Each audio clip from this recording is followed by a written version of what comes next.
In this video you will learn how to fix the Valorant VAN9003 error on Windows 11, restart your PC, or check the UEFI settings. Access your BIOS by pressing the designated key such as F2 and delete during the startup to ensure the secure boot is enabled. Update Windows 11. Go to Settings, Windows Update and install all pending updates to make sure your system is compatible. Update your graphics and chipset driver. Download the latest driver from your Nvidia or Intel, then install them for your optimal game performance. Repair or reinstall Vanguard, Riot anti-cheat. Open or remove programs, uninstall Vanguard then reinstall it under Valorant Launcher.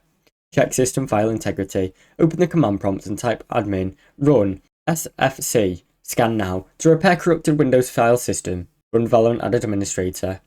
Right click the Valorant shortcut and select Run as Administrator to bypass permission related errors. Now you know how to fix Valorant VAN9003 error on Windows 11. Thanks for watching. Don't forget to like and subscribe.